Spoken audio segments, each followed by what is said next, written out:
She told me it'd be good for us. A couple spa day, she said. Somewhere to relax together.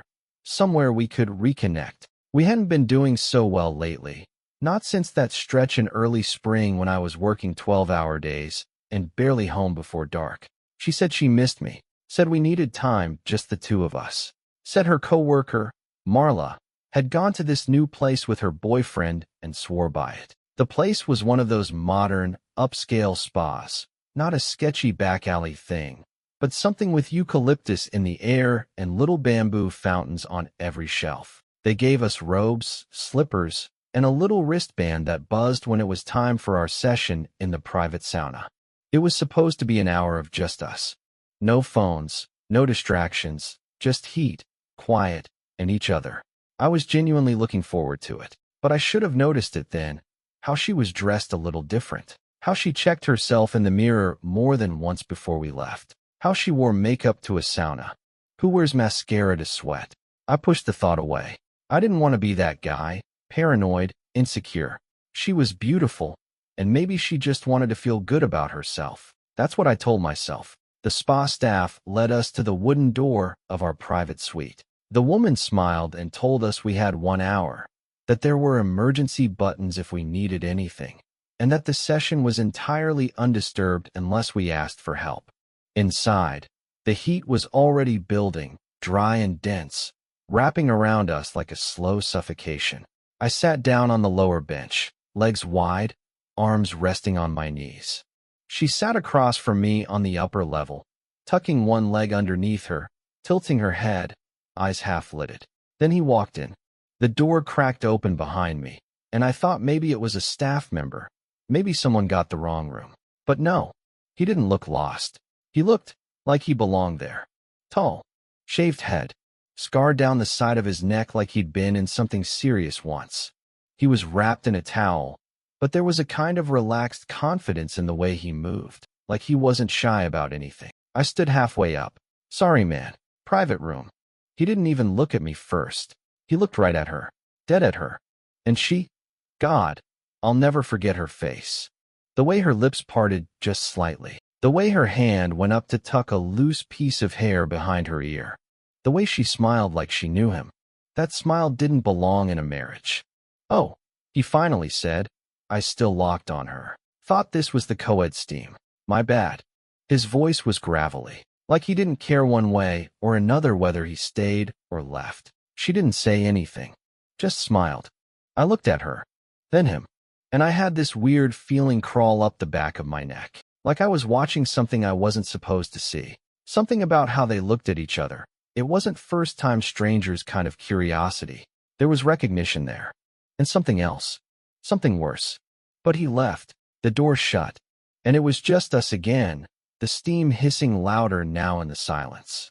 She looked away. I didn't ask. I should have. But I didn't. Instead, I stayed silent. Because I wanted to believe her. Because I was stupid. Because sometimes love makes you mute. The rest of that sauna session was quiet. Not peaceful quiet. Awkward, heavy quiet. The kind that sits in your chest and doesn't let you breathe right. She didn't bring him up. Didn't say, weird guy, huh? Or wonder how he got in. Nothing. Just leaned back, closed her eyes, and let the sweat bead down her skin like nothing had happened. I kept trying to catch her gaze, like if I could hold it long enough, the truth would spill out of her. But she never looked back at me. When the buzzer on the wristband went off, signaling the end of our hour, she got up quickly, wrapped her towel tighter around her, and walked out before I had my slippers on. I followed her through the hallway, my mind racing. Maybe it was innocent. Maybe the guy really did walk into the wrong room. Maybe that look was just my imagination. Maybe. But doubt is a loud thing once it finds a crack. We sat in the lounge afterward, sipping infused water, cucumber or mint or some other tasteless leaf. She scrolled on her phone like nothing was off. So, I said, trying to sound normal, you know that guy? She didn't look up. What guy? I laughed, but it came out dry. The one who walked into our sauna. She paused, then shrugged. No. What? I shrugged back. Just, seemed like you two made eye contact for a little too long. She looked up then, straight at me. Seriously? Her voice had that defensive edge I hated, like I was the one being weird. Some random dude walks into the wrong room, and now I'm cheating? I didn't say that, I said. Just looked like you knew him. She rolled her eyes and turned back to her phone. That should have been it. I should have pushed harder, but I didn't. 2 days later, I found the spa receipt in the trash. Crumpled, but not ours. Same spa, same time, different room number, different name on the receipt. I dug it out and stared at it. The name wasn't hers, wasn't mine, but the time slot matched ours exactly. And the name? The last name matched a guy I remembered from the gym she used to go to. I didn't know him, but I'd seen him once or twice, lingering around the treadmills. I took a photo of the receipt, didn't say a word to her. I just started watching. And that's when I realized she wasn't using her regular phone to message him. She had a second one. I found it in the glove box 3 days later. An old Android with a cracked screen and barely a working battery. But it turned on. No passcode. Just a bunch of deleted messages, except one thread. Jack's sauna. And even though most of the messages were gone, there were fragments left behind. Pieces of conversations. Enough to know this wasn't a one-time thing. Same room. Winky face. He won't even notice. I'll say it was a mix-up again. Can't stop thinking about last time. I felt sick. My throat tightened like I'd swallowed something alive. That's when I realized the truth. That day at the spa wasn't for us. It was cover. A shield. I was there to make it look legitimate. To make it easier for her to sneak off. And somehow, in those 60 minutes of shared steam and sweat, she had arranged the entire thing. I remember the worst moment of that day. Even now, it wasn't finding the phone. It was hearing the click of the sauna lock behind me. They must have known the staff wouldn't interrupt, because they were counting on the silence. I didn't sleep that night. Not a wink. The images in my head wouldn't stop. Her face when he walked in. The messages I found. That disgusting nickname in her phone. Jack's sauna. Like it was some inside joke. Like their secret little world had a name. And I was the joke. I didn't confront her. Not yet. See, something had shifted in me. There's a kind of heartbreak that comes with shock. And then there's the kind that calcifies, goes quiet, hardens into something cold. I wasn't crying. I wasn't screaming. I was calculating. And the first thing I calculated was how long this had been going on. I started looking back. The spa wasn't her idea. Not really. She said it was a suggestion from Marla. But when I asked Marla about it, casually, like, hey, thanks for the spa tip, she looked confused. I've never been there, she said. What spa? So that was a lie. And when I really sat down to think, I realized something else. She'd started doing these wellness days every few weeks since February. Alone. Just need a few hours to decompress, she'd say. Maybe get a facial, sit in the sauna, clear my head. That place had become her sanctuary, and I was never invited. The next day, I left work early and drove to the spa. I wasn't sure what I was hoping for, maybe a record of her visits, maybe even a name match. I didn't even have a plan, just anger and that sick knot in my stomach that told me there was more. I asked to speak to someone about my wife's upcoming appointment. The girl at the front desk, maybe 22, sweet but clueless, smiled and asked for a name. I gave hers. She frowned, typed something. I don't see anything upcoming, but it looks like she's been here a few times recently. Does she usually book solo or with someone? The girl hesitated. I'm not sure I can share that. I slid a $50 bill across the counter. She glanced around, took the bill, then leaned in. Looks like she usually books a private sauna session. But sometimes, like twice, it says shared guest. No name attached. Bingo. I thanked her and left. My heart was hammering the whole way back to the car. Twice. 2 sessions where she hadn't been alone. 2 sessions that didn't involve me. 2 moments where I could now confidently say she was with him. But that wasn't the worst of it. The worst came that weekend, when she said she needed to get some air and run errands. She left around noon, kissed me like nothing was wrong. I waited 30 minutes. Then I followed her. She wasn't headed to the grocery store. She wasn't running errands. She was parked behind the spa. Not in the lot, but in the back alley near the delivery entrance. I sat across the street in my car, sunglasses on, window cracked, watching through the side mirror. She got out, straightened her clothes, fixed her hair, and then he walked out of the alley's side door. Same guy, tall, scar on his neck. Wearing sunglasses this time, a hoodie pulled up like he didn't want to be seen. They didn't hug, didn't kiss, just walked inside, side by side, like two people who'd done this exact thing 100 times before. That was the moment it all became real. Not just a suspicion, not just some dirty messages or a bad look in the sauna. It was an affair, full-on, physical, intentional, and I was going to burn it to the ground. I don't think people realize how quiet a betrayal is at first. It doesn't scream. It doesn't burst through the door with fireworks. It slips in unnoticed. It changes your world in whispers. But once you hear it, once you really hear it, you can't unhear it. That night, after following them into the spa, I stayed in the car. Waited. I didn't rush in or make a scene. I was past that. Instead, I pulled out an old dash cam I had sitting in a box in the garage. One of those cheap ones from Amazon I never properly installed. I angled it out my side window, hit record, and filmed the entrance they'd gone through. They were inside for exactly 47 minutes. He left first, walked out casually, like he had all the time in the world. She followed 3 minutes later, wearing the same clothes, but different energy. She looked looser, relaxed in a way that made my stomach turn. I took the footage, cut it, saved it, labeled it. Day 1 confirmed. And then I made a plan. Over the next 3 weeks, I started collecting evidence. I set up a tracking app on her car, disguised it as an anti-theft update from our insurance provider. She never questioned it. I bought a keylogger for the laptop she sometimes used for work emails. Installed it while she was in the shower. I even bought a tiny audio recorder and hid it in the lining of her favorite tote bag, the one she always carried to the spa. I didn't care if it was overkill. I wasn't going to walk into a divorce lawyer with hearsay and gut feelings. Because I'd learned something important. She wasn't just cheating on me. She was planning around me. She was strategic, careful. This wasn't an emotional slip-up. It was logistics. She built this thing with him like it was a second job. And that made it worse. The audio from her bag gave me the most damning piece yet. They never said each other's names. But I recognized both their voices. I listened to the file 100 times.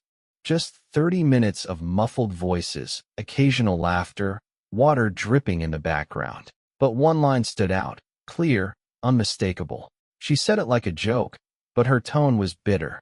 He actually thinks we came here to reconnect. Can you believe that? He laughed. Then, well, in a way, you are connecting. More laughter, more water. Then silence for a while. And then, a moan. Her voice. Soft, but unmistakable. I stopped the recording. I sat there on the edge of the bed, holding the little device in my hand like it was radioactive. My ears were hot, my palms slick with sweat. That was it. The final straw. No more doubt. No more, maybe I'm being paranoid. I had evidence, and I was going to use every last bit of it. Because the man I used to be, the one who would have begged for her to explain, he was gone. And the one replacing him? He wanted justice. I didn't confront her right away. I waited. Because this wasn't just about catching her. It was about making sure I had everything I needed for court. And I knew I wanted to take this as far as it could legally go. She'd made our marriage a stage, and I was done playing the fool. So I hired a lawyer. A quiet, sharp man named Brendan who didn't talk much, but listened like he was pulling threads from your soul. I gave him everything. Photos, videos, timestamps, audio recordings, even the receipt from that day at the spa. He listened. He nodded. Then he said the thing that stuck with me. She thinks you're asleep at the wheel. That's your greatest advantage. We filed for divorce quietly, cited adultery. Then Brendan filed a subpoena for the spa's visitor logs, matched them against the license plate footage I'd collected, and began compiling a timeline. That was when it got ugly. Turns out, they weren't just using the spa. She'd been booking hotel rooms too. Small ones, outside of town, under prepaid reservation apps. Places that didn't require names if you used a gift card. He traced 2 of the bookings to days when she'd told me she was running errands or visiting her sister. Every lie was like another cut, but every lie was also leverage. By the time she got served, I was ready. It happened on a Thursday morning. She was just finishing her yoga class when a woman in gym clothes handed her the envelope outside the parking lot. She opened it, stared, and then looked up like she was trying to find me in the sky. She came home shaking. "You did this?" she asked, standing in the kitchen, her keys still in her hand. "Yes," I said, calm as ever. "You're divorcing me?" "No," I replied. "You divorced us months ago. I'm just putting it on paper." That shut her up. But she didn't crumble. No, she got nasty. She tried to flip it. Accused me of being distant, cold, emotionally unavailable. She even hinted at me having an affair, like this was some tit-for-tat thing. It was surreal. I said nothing. Let her hang herself with her own words. She cried to her friends. Some of them stopped talking to me. Others, ones who'd seen through her for years, quietly reached out with support. And then the day came, our first court appearance. We were there for temporary hearing matters, property division, preliminary custody schedule. We didn't have kids, thank God, and the introduction of evidence. She wore all white, literally, like a debutante in a soap opera courtroom. Her lawyer, some flashy guy named Fisher, strutted in like he was about to defend a celebrity. And then Brendan stood. No theatrics, just evidence. He submitted everything. The video, the spa receipts, the logs, the recordings. He even showed a printout from her phone with the nickname Jack's Sauna. Her face drained as the judge flipped through it all. But the moment I'll never forget, the moment that broke her mask, was when Brendan played just 10 seconds of the audio. He actually thinks we came here to reconnect. The courtroom was silent, just that line. And in the silence, she broke, flinched. Her face twisted into something ugly and unfamiliar. She whispered to her lawyer. He whispered back. Then she turned her eyes to me full of hate. But I didn't look away. Because that's the thing about truth. Once it's spoken, it doesn't go back in the bottle. After that first hearing, something in her snapped. She stopped trying to play the hurt, confused wife and pivoted hard into destruction. Like if she couldn't win the moral high ground, she'd take me down with her out of spite. First, she moved out of the house. That part was expected. But what I didn't expect was how she did it. I came home one evening and half the furniture was gone. Literally half. She even took one of the kitchen chairs, like she was dividing things down the middle just to make a point. She left a note on the counter. "I'm taking what's mine. Don't touch the rest." No signature. No goodbye. She started telling people I was controlling, that I'd tracked her movements like a stalker, never mind the affair that made it necessary. She told one of her friends I'd probably edited the recordings. She even hinted to her parents that I had a temper. None of it stuck. The evidence was too clear. But she didn't stop. Because cornered people don't think clearly, they lash out. And she was drowning. Brendan filed for a formal deposition. It meant she'd have to answer questions under oath on record. Her lawyer tried to delay it, but the judge saw right through the stalling. On the day of the deposition, I didn't attend. I let Brendan handle it, but he sent me the transcript. And reading it was like watching a slow-motion car crash.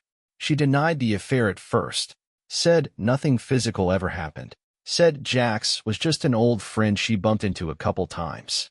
Brendan calmly asked if she'd ever booked a spa appointment at the same time as him. She said no. He pulled out the appointment logs. Silence. He asked if she knew about the recording device. She blinked, said, "What device?" He played the recording. She went pale. Then she said it, the lie that undid everything.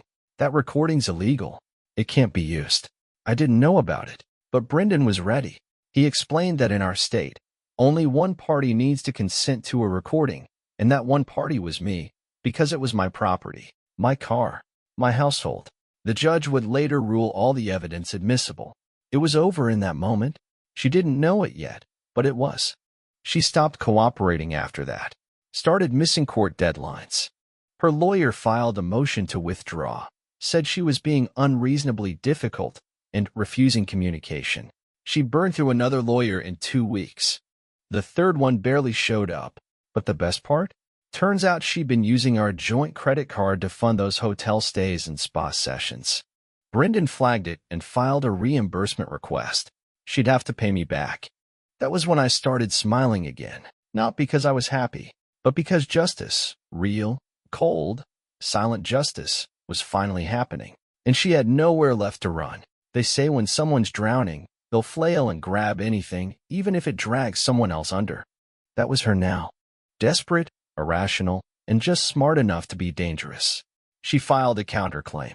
Out of nowhere, she accused me of emotional abuse, monitoring her without consent, and invading her private communications. It was laughable. Brendan barely blinked. He'd seen this tactic before, a classic move by someone who knows the truth can't help them anymore. If you can't win clean, muddy the waters. But it still made my heart race when I got the notification. It didn't matter how solid our case was. Lies can stain, even when they don't stick. She was trying to flip the narrative, turn it from cheating wife gets caught into controlling husband pushes her away. And for a minute, I panicked. What if people believed her? What if a judge believed her? Brendan talked me down. He said, "This isn't about what she says. It's about what you can prove. And we've got proof." She's got panic. Still, it hurt. Because when someone you loved starts rewriting history just to save themselves, there's something soul-crushing in that. She knew the truth. She knew I never laid a hand on her, never raised my voice, never even suspected anything until she practically dropped the mask herself. But facts didn't matter to her anymore. Only damage. So we countered again with everything. Brendan filed to have the counterclaim dismissed as retaliatory and baseless. We included the tracking logs, the receipts, the recorded messages where she joked about hiding it all right under my nose. But then we found the nail in the coffin, an email. Brendan had subpoenaed her backup cloud accounts, and buried in one of the synced inboxes was a message she'd sent to Jax 3 days before the court papers were served. I'm worried he knows. If he finds out, he'll go nuclear. I might say it was emotional abuse, just so I have something to fall back on. One sentence. That's all it took. The counterclaim fell apart. Her own words exposed the lie before it even had a chance to be told under oath. In the next hearing, the judge looked at her, not me, with disappointment. He said her actions appeared to be deliberate misrepresentations, and that the court would be entertaining sanctions if it continued. She didn't speak, just nodded, eyes on the table. For the first time, she looked small. She tried so hard to paint herself as the victim, but the paint had run out. And the truth? It was still standing. By the time we reached the final hearing, it didn't feel like war anymore. It felt like cleanup. She showed up alone. No lawyer this time. Just a folder clutched to her chest and sunglasses she didn't take off even inside the courtroom. It had been months of slow-motion collapse, her reputation, her lies, her version of the truth. By now, most of our mutual acquaintances had distanced themselves from her. Even her sister, who used to call me too boring, reached out and apologized for ever doubting me. And her parents? They stopped returning her calls after the email came out. The hearing was quick, efficient, a judge who didn't smile, a room that didn't breathe. Brendan submitted our final evidence package. It was organized, indexed, impossible to dispute. There were timelines, screenshots, bank statements, and that one devastating audio file, just referenced now, not played again. We didn't need to rub salt.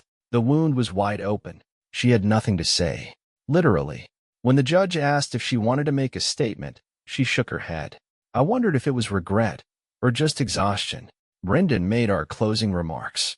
He said, calmly and clearly, that this wasn't just about infidelity. It was about intentional deception, emotional harm, and the use of shared resources to fund a double life. He reminded the court that I'd never retaliated, that all I did was gather the truth. And then the judge spoke. He didn't waste words. He ruled in our favor completely. I would retain the house. She would be responsible for reimbursing all shared expenses tied to her affair. I would keep 90% of the marital assets. She would get nothing from the spa business I'd built before our marriage, despite her attempts to claim she'd supported it emotionally. But the last line? That was the one that stuck. This court finds that the petitioner acted in good faith, and that the respondent's conduct constituted a breach of marital trust so severe it negates any equitable claim to further compensation. In other words, she'd burned it all down, and she wasn't getting paid for the ashes. She didn't cry. She didn't look at me. She just stood up slowly, turned, and walked out before the judge had even finished his sentence. And me?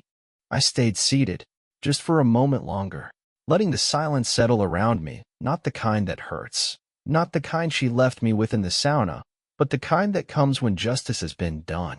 A stillness I could breathe in again. I thought that would be it.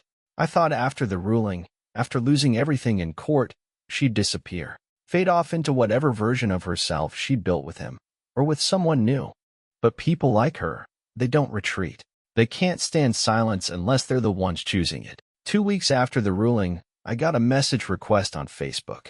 It was from her. No subject, just a message. Can we talk? I stared at it for a long time. Brendan had warned me she may try to reach out. Don't respond. Anything you say could open doors she'll try to walk through. I didn't reply. She sent another the next day. You know, I didn't mean for it to get this far. Then another. You don't have to ignore me. You were never perfect either.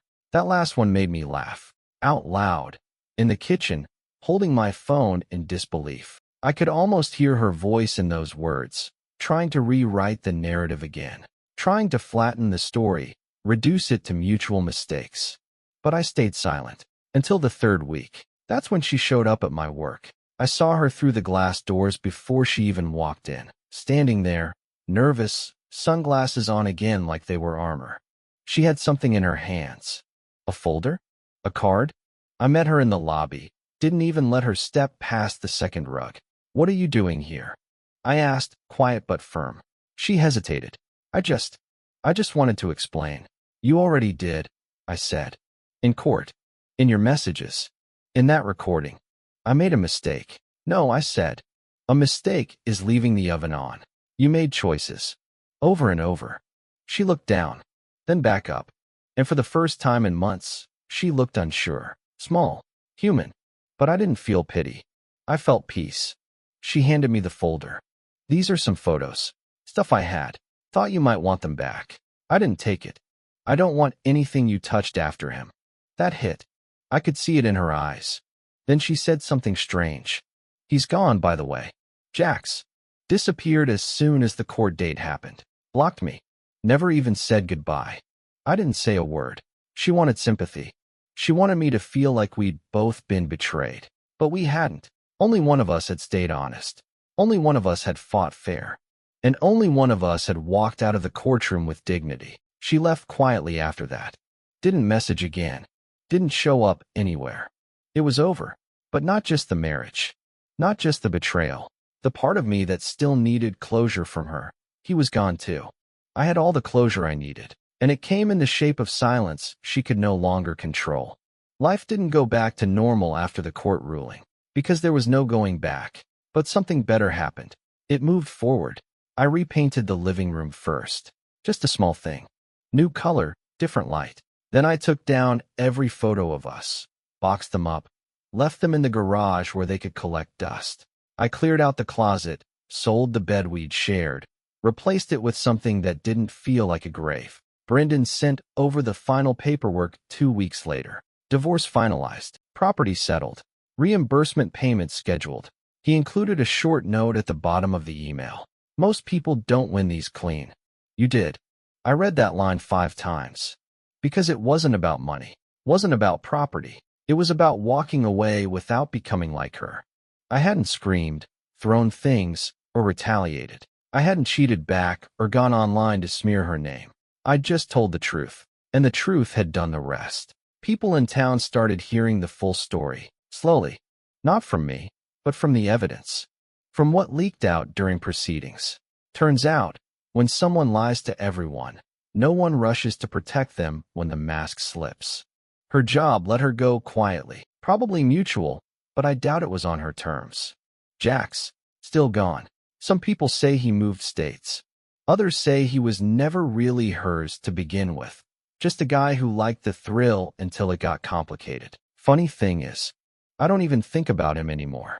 Because this was never about him. It was about her. The woman I once trusted with my life. The woman who looked me in the eyes, told me she loved me, and then went behind my back to sweat it out in secret with someone else, right in front of me. The betrayal wasn't physical. It was surgical, cold, intentional. And now it's over. I won. Not just in court, but in every way that matters. I look in the mirror now and I see someone standing. Solid. Whole. Not perfect, no, but real. She built a castle on lies. I tore it down with facts. And now? Now I breathe better. The air doesn't feel heavy anymore. The silence? It belongs to me again.